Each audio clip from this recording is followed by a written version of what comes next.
Welcome back, everybody. Welcome back to the Canyon, and welcome to not a first, but a first in a while. In a long, hot minute. This is a showdown. It came from the Workbench Showdown, Volume 29 versus Volume 35. For those who don't follow the numbers, that is LoLo versus Sporty. Kinda. The Eskee boy, Eskee, whatever you want to call him. Born of live stream. The other one, born of convenience. It came from the Workbench, Volume 29. LoLo. It came from the Workbench, Volume 35. Sporty. Kinda. Ever since this guy was getting Cabra fabbled together, I was thinking, man, we've got to put these guys up head to head. So you know what we're gonna do? They both have my favorite method of attaching a body. This one is magnets and Velcro. This one is just the straight Velcro. For anyone curious as to how small a stage killer is, here it is next to a Proline Coyote. The Coyote looks absolutely enormous, and a Coyote is not a big body. The stage killer is very small. But we are talking Sporty. Kinda. So, let us break it down. Tail of the tape fashion. 29 on the right. 35 on the left. LoLo. 320 millimeter wheelbase. 330 on Eskee. Wheel track. 250 front, 240 rear. 270 front, 260 rear. This is because we're looking at Mias. Nylon portals with the brass bits. And over here we're looking at Capras with basically the only place that there's any weight added of any kind on this vehicle are absolutely massive deluxe portal weights. RTR weight. LoLo 2,844 grams. Eskee 2,497. I think that this is part of that. Also, just regular wheels, basically cored out, compy looking wheels. Weight distribution 6139, 6139. And the splits are really close because we're talking about two vehicles that are about 350 grams apart. And this guy has 125 less grams on the rear and 200 less grams on the front. So it's that 60, but they both have, the weight split is the same. Obviously, it's 6139. The amount of weight lighter in the rear is the same proportion as the amount of weight lighter in the front. Megalithics on Injora greens, shimmed Injora greens. So there's a shim to allow the narrower Injora insert to fill out.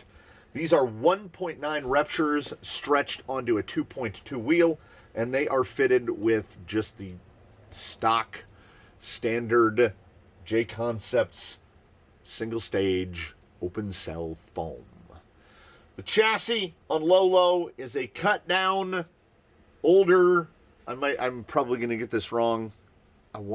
It's a two-low? High-low. It's a high-low. The gearbox is a two-low. This guy has got the Fimonda, very shark and or dragon-looking $38 LCG chassis available on AliExpress. He is fitted with an Amazon dig box. So, dig, no dig.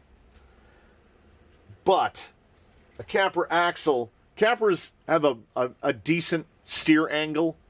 We don't really get close to interfering with anything. So Capras come stock with dig. The Mias axle basically has the same turning angle as an F10, maybe even a little sharper once you get some stops ground off. So it's going to be close. Fusion SE. We've got an 1800 in here and a 1200 in here. Surprisingly, it seems to work out. It seems to work out. They are both, of course, servo and axle, 50 kg flash hobby up here, and a big old Three Brothers G14 over there. But we're both running on identical Z Premium 850 milliamp hour 3S batteries. So he's not using all of the sauce from that thing. It's still probably too much. We are very much skid forward on the high-low. Not quite. There we are. We're very skid forward. This guy is not. The skid is very nearly in the center. I want to say it's 15 millimeters longer for the rear lowers relative to the fronts, whereas you can see here the rears are 2.5 times. I think these are about 90, in the mid 90s, and the rears are something like 180. So double. I want to say it's over double the length. They are both quite competent. The Too Low gives 30% rear underdrive, and we have nerfed that a small bit by putting an overdrive gear in the rear axle to take it to 20%. It was just something, there was something that wasn't there at 30%. And this guy is kind of the opposite of that. Stock gears, stock gears, stock gears.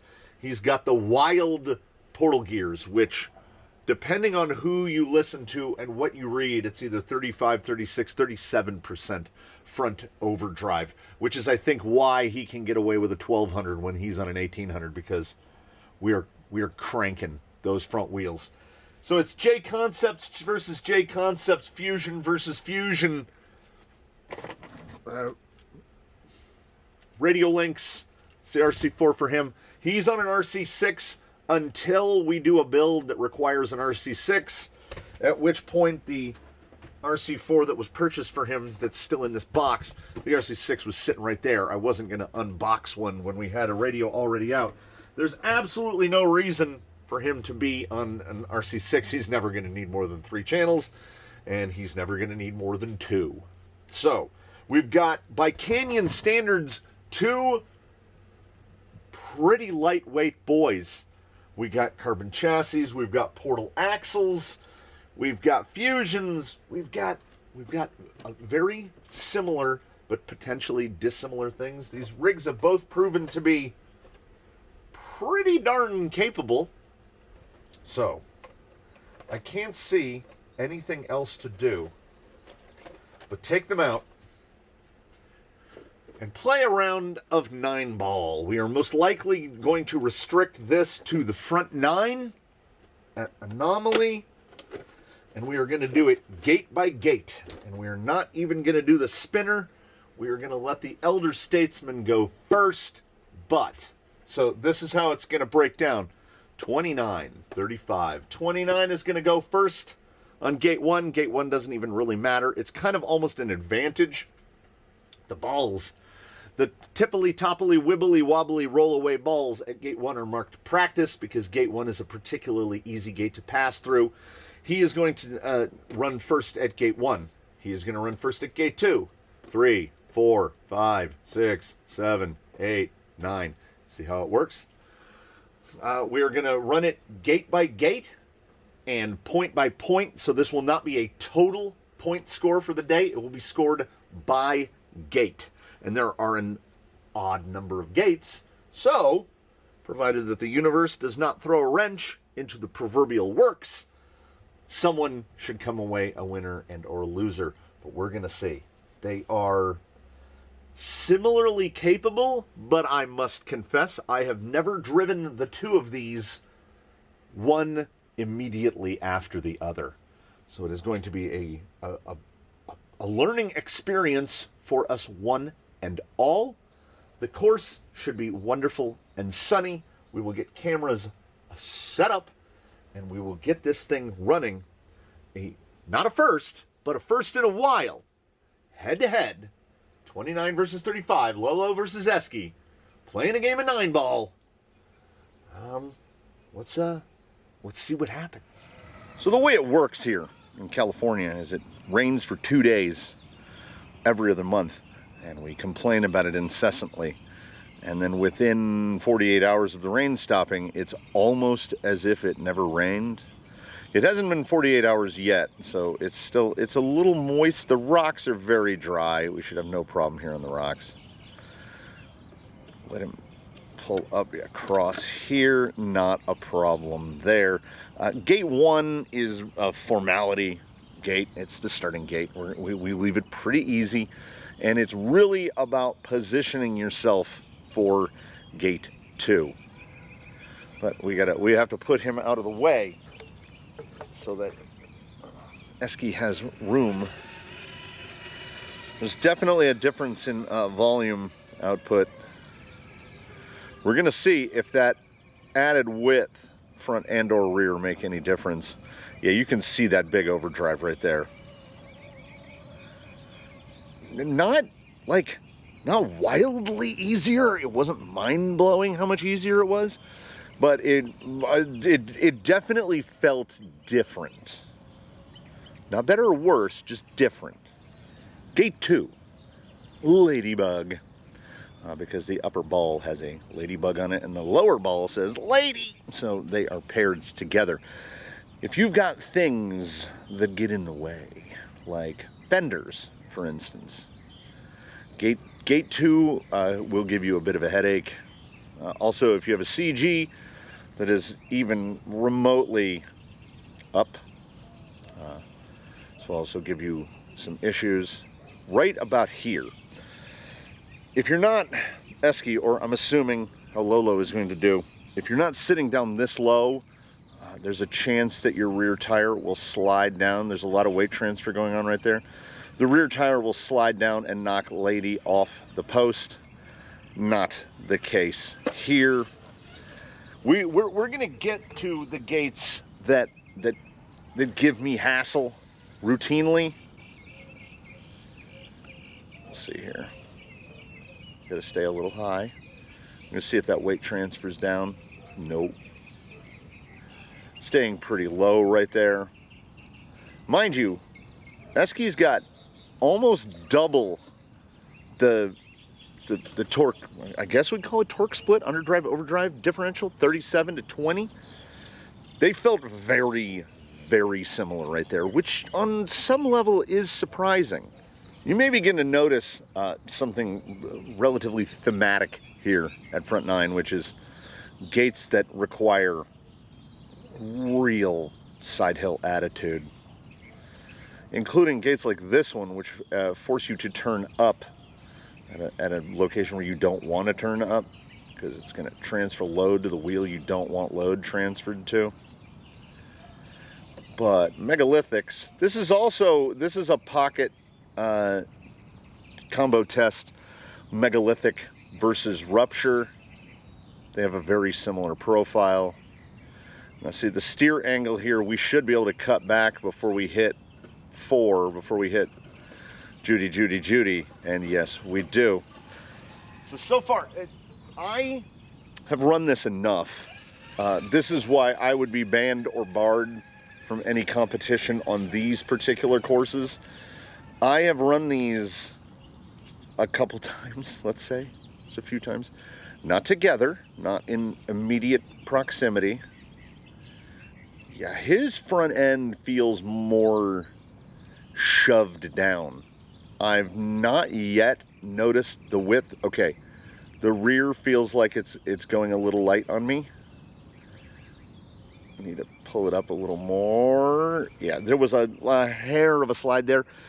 Again, now for a split second, we may have seen a little relative difference between silicone insert and single stage foam. But we're 3 gates in and it's still 0-0. I'm trying to remember that we're basically doing odds and evens. So if it's an even numbered gate, Eskee is first. I'm almost convinced at this point that at some point here, I'm gonna go out of order. And Eskee has no problem whatsoever. Historically, LoLo has not had a problem here either, because historically, lower OD-UD numbers take this more easily, but we will see. I heard that was the first lug pop I've heard. Yeah. 20% is definitely the sweet spot for Gate 4.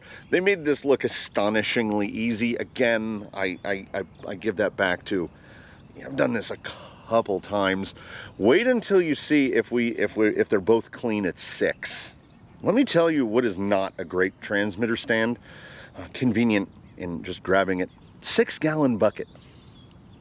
It's too low. So a 5-gallon bucket would not too low. A 5-gallon bucket would be worse because it's shorter. But it has like 2 rings on the bottom of it, like for strength. And you can set your controller right on the ring and it just falls off. We need to hug top up there. Well, there's a little bruh. There's our first one. So here's the way we're going to play this. It's like a game of horse or a sudden death overtime. Eskee clears this on his first try. He takes the point. He wins Gate 5. We're scoreless to this point. Now, if he falls, we do it again. Or if he, knocks that ball off like that. We mulligan for everybody. We try it again. Hans Booby is proving to be very sticky. I felt like the entry with LoLo was easier. I just got to a certain point. I think I had passenger rear a little low. Like we're getting pushed right there. We're getting pushed. Need to wrap higher, maybe? Okay, need to stay inside. Ooh, yeah, using those gates as you should. By golly, I think he's yes, he does. LoLo through. So now, oh, he's fronting. He's absolutely fronting. Because it is now Eskee. It is Eskee at the best he can do is tie and basically split the point. Little fallback there. This is 9-ball, dude. We don't do the normal penalties. It's clear the gate or don't. Okay, he looks like he's sidled over a little bit. That non-skid forward, the non-skid forward breakover is proving a little problematic. Whoo, that was close, guy. So this one is Geo all the way. The skid forward gave us improved breakover. We got through it easier, so he has to attack this a little lower. But if he can pull that front tire up without sliding the rear down, he will indeed. That's a breath holder. He will indeed split the point. So here we sit through 5. I mean, what would the ultimate outcome be? 0-0, a tie. I don't think it's going to be a tie. Somebody's going to slip up. And it may indeed be here, because these sort of sporty adjacent fellows have to take a very different line than more traditionally laid out rigs, where they've got to come across this way and cut super tight over the upside and then pull across like that. If they try to do the conventional, basically sidewall extravaganza, like what he's doing here, but he does that on entry, it does not work. The big overdrive will betray him, whereas the big overdrive here just allows him to absolutely stick and pull. LoLo, so, I'm starting to think that going second on some, once we're on the back half of the front 9, literally, the north side, going second is maybe not an advantage. You do get to see the approach line that the other guy takes. But then it's a matter of, can you do it? Oh, that was so very close. And he is not through the gate yet. He has every opportunity to roll out, but the front just stays absolutely glued down. Through 6, tied at 0. It's not a bad day. Gate 7, 7 of 9, Eric, aka Jerry Ryan. I need to find out, where do you go to get custom stuff put on a golf ball? I need to get a Jerry Ryan golf ball made. Ooh, did he? Did he? That is an impossible hold right there. Get your pumpkin over. Ooh, that squat is like hung drive shaft or stuff. Nope. Oh, this is going to be tough. Falling. Falling. Okay, if you can keep that exact attitude. Oh! I saw the bad was coming. By the time I saw the bad was coming, it was too late. So the door is open. What will be the key here?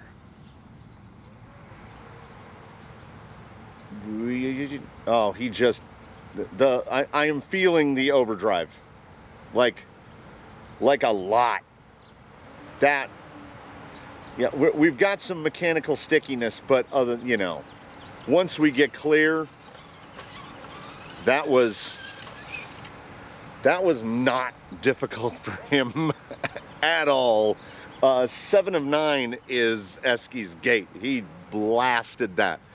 He goes up 1-0 with 2 gates remaining, and I have definitely mentioned in the past, these 2 gates are the banes of my existence. I have never successfully passed gate 8 with Eskee because I try to stay up on this as long as I can, hug that top gate. As soon as we fall right there, I am hoping that I positioned the nose end far enough over on entry. This gate is a betrayer. I hate it so much, and I've literally no one to blame because I made it. Is it a single stage foam thing? Okay, there's the drop in, but will we stay up? Oh, hell no. No, absolutely not. This could be, if he gets through here, this is save of the day, week, and month.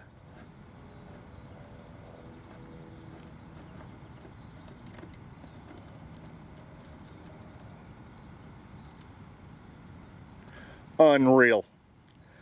What, I mean, if you want to talk about stepping up to the competition, we were tied through 6. Eskee takes the lead at 7, pulls it right back. This comes down to gate 9. Would we want it any other way? The battery in camera 1 died during transition switch, which is something that never happens to me. It dies mid-sentence usually because these are the batteries that this camera runs on. They claim 1300. I don't believe it for a second. I can get 35 to 40 minutes of recording out of one of these generally, and I guess I forgot to change it after I recorded the last one. So yeah, I walked back out here, and could I remember who went first? No. And then I was like, odds and evens, man, odds and evens. LoLo entering. He would love to knock this out. First try. Entry may have been a little low, but he has the advantage of the narrower wheelbase. Honestly, he looks plenty high enough. That gave away almost spontaneously. I thought I felt the clear. Eskee can win it right here. This is definitely a gate where an additional 20 millimeters of track width is not going to be particularly helpful, but he might have the lowest CG in the fleet. That front did not feel tippy at all, but he is also on single stage foams. See that if I try to turn that front end up anymore, it's gonna do that. LoLo was holding his breath the whole time on that one. What you want to push back before it gets too steep, and you need to do the cutback. So you want to pull in here. I can feel the weight throwing the front end. You might have enough. Ooh.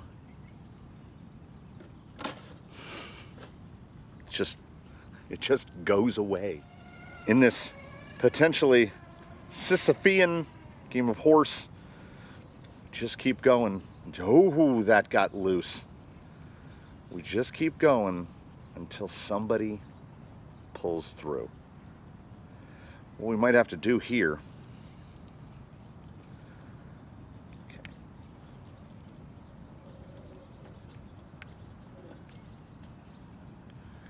I want that front. Now, I think you're too low.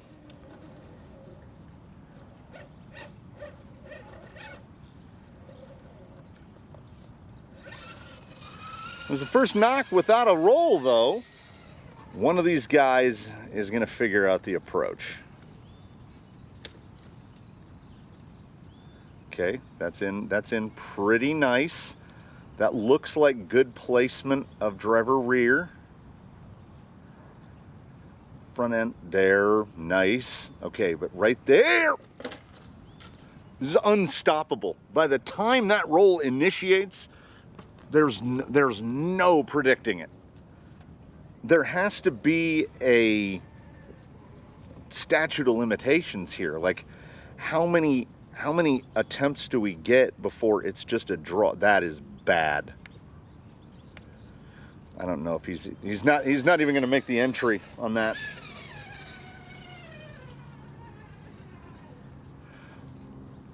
We have a soft rule where if you haven't breached, basically if you haven't entered the line, you can reset yourself and restart the line like a little mini mulligan. But where he is now, you can't reverse out of that. You have to commit to the gate.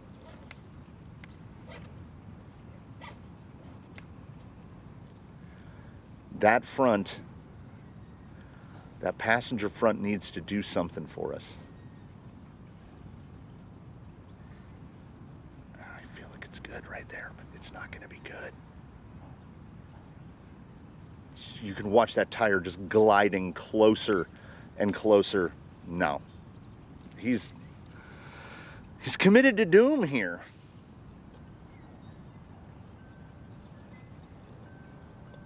No. I thought 8 was going to be the end of me, and apparently it's transitioned over. It's 9 now. Well, LoLo did a little bit of magic to get through 8. So we're going to sound the warning gong on this one. We gotta clear, or it ends in a draw. We don't have sports here that end in draws, really.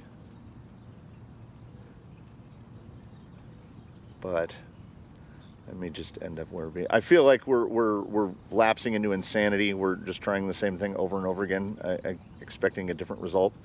I am turning in at different points, in that it just so much load throws over to that front end.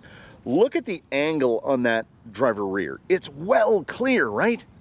If I give this any amount of throttle to progress through right here, what was that? Okay, I'm not.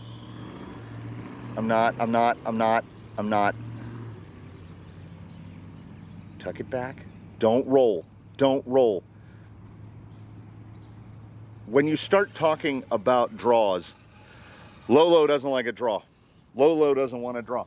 Was that the impact of skid forward. I don't know.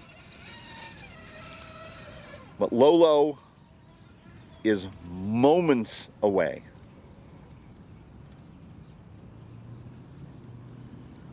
Eskee playing for the tie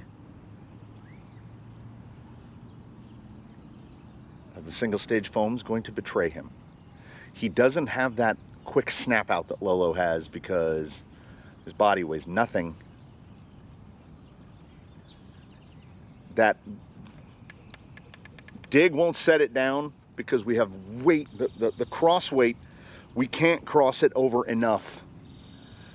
Passenger front needs to be,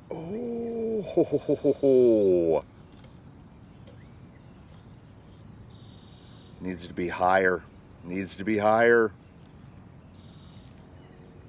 If you can get over this lip, don't roll, don't roll. Just throw me some weight back the other way.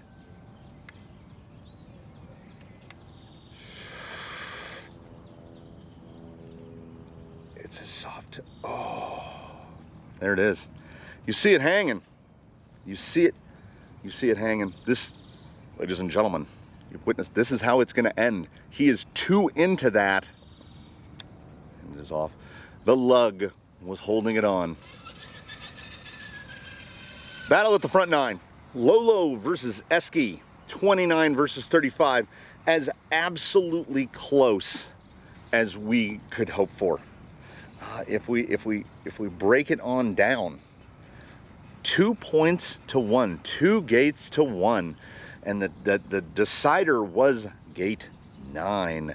They traded the lead on gate 7 and gate 8 at Jerry Ryan and at Z-Star. Z-Star, gate 8 is ordinarily, as to what my hands and brains compute, as impossible. And LoLo somehow pulled it. I think the pull at gate 8 was even more impressive than holding it together for the go on gate 9. Gate 9 may have just come down to the fact that our boy Eskee, who is a youth by Canyon terms, has existed less than 2 weeks, is on single stage foam inserts and is 20 millimeters wider. That's, I think that 270 front, 260 rear. I think the 240 rear was honestly all the difference. And there you go. It is a throwdown, a showdown, a 9-ball battle. LoLo coming away with the victory here. To anyone out there, if there are any other pairings that you would like to see head-to-head in a 9-ball, let me know. This is the, I don't even bring out bucket chair. I am going to assemble, I'm probably going to take an old tripod. I just decided. I have an old tripod and I'm going to put a little table on top of it so that I can set the controllers on it. The bucket is not working. I think the format is tremendous, and I think these two were absolutely worthy competitors. Eskee should not be ashamed of his performance. He did marvelously. He saved it at 5 at Hans Booby. It was a competition from beginning to end. Who could ask for anything more? Me. I ask for one thing, that in between now and when we meet again, you, one and all, do your very best to have a good one, everybody. I will catch you again here from the canyon with whatever rigs show up on that day or whatever we might be doing. Let's hope that this weather holds forever.